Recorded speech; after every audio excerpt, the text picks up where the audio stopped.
Hey guys, welcome back to Dash the YouTube channel. In this video, we are going to talk about lead nurturing. Why is it important, why you need it, and what you can do with it. So lead nurturing is not only about marketing, it is also about your product, it is about your audience, and it is a lovely combination of everything that I've just mentioned. But before we start, make sure you have subscribed to our channel and enabled the notifications. This will help you be the first to see our new videos. So when a business needs leads nurturing, these are typically businesses with long transaction cycles, like expensive products, IT products, and also new to market and unknown products. So remember, lead nurturing is a way to increase sales. So it is like a way for your leads, a way for your potential customers to finally get your products. And that is important for both B2B and B2C. Like, let us imagine a situation for the B2B sector. A person wants to get a live chat on their website. There are maybe like 5 obstacles on the way to purchasing exactly your product. For instance, there are lots of opportunities on the market and the lead doesn't have any time to start the research. So here you can run paid research, ads, and also communicate with your potential customers via adverts. Next, there are lots of tools in these platforms. So that way you can send emails to your potential customers that describe the opportunities of your products. Another argument, another situation is when a person wants to check as many reviews as possible on a particular product. So lead nurturing helps you to deliver the reviews straight to your potential customers. Well, next point is a very common one is when a potential customer is a bit afraid of a complex system and people do not want to learn how to work with a new product. So that is also something that you can work during the lead nurturing campaign. Like telling your customers, well, see, my product is not that difficult as you might think. And finally, there is also the pricing issue. So when a product is expensive, a person might be hesitant about spending their money on it. So lead nurturing campaigns are usually aimed at proving that a product is worth every penny. So what actually lead nurturing will help you to achieve? Increase sales without acquiring more traffic. Increase the conversion rate at a particular stage where a user interacts with your product. And finally, keep the customer journey under control and guide them to key actions.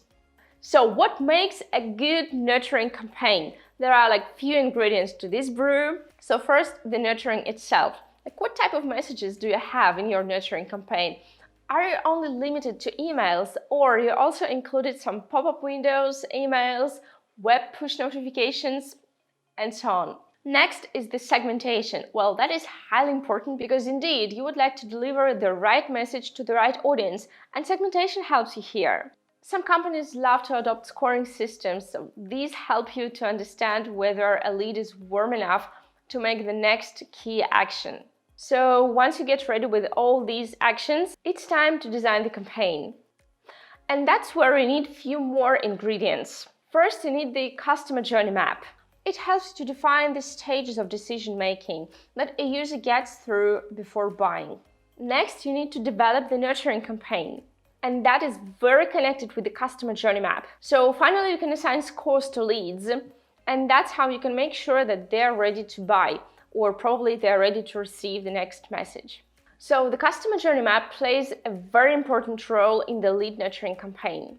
When building your customer journey map, you need to pay attention to the following. So gathering the right data from your audience is what you need while building a customer journey map. You're going to do a variety of researches with your audience. So you're going to make different polls, gather data from the website, talk to your colleagues, and of course, talk to your customers. That is how you will understand what steps are taken on the purchasing process by any of the customer that comes to your website.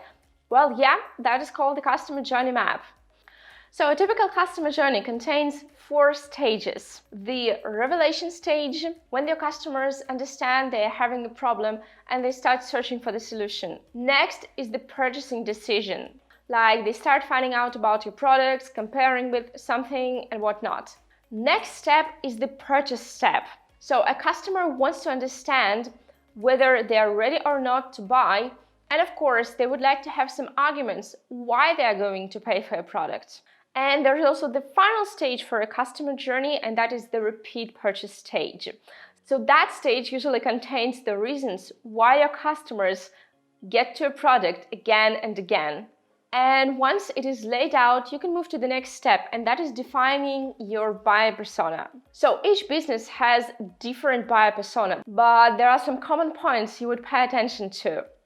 Age, gender, occupation, place of residence, lifestyle, behavioral patterns, objectives and values, devices used, influencers they follow, and even the issues that characterize your product to resolve. So once you have both the buyer persona portrait and the customer journey map, work on the bottlenecks. So just take a look at the customer journey map and look at the points that might make your buyer persona feel stuck on the way to the next step. And these steps of the bottleneck are actually going to be a major part of your lead nurturing campaign.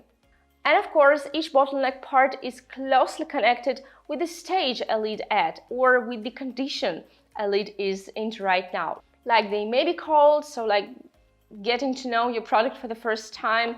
Then the leads may be warm, like they already know what you're doing, but they're still hesitating whether they're ready to pay for it or not. And finally, they're also warm. So those are like really your potential customers, and they are 99% ready to buy. So to sum it up, a lead nurturing campaign is based on the bottlenecks of your customer journey map. And your customer journey map is closely connected with your target audience or the buyer persona that I've described. So indeed, each business has different lead nurturing campaigns. We are curious to know how lead nurturing works for your case. So tell us in the comments below how you work with the leads, how you nurture them. And if you have any questions left, we are very responsive to all the comments that we receive, so just drop them below. And see you in the next video. Bye!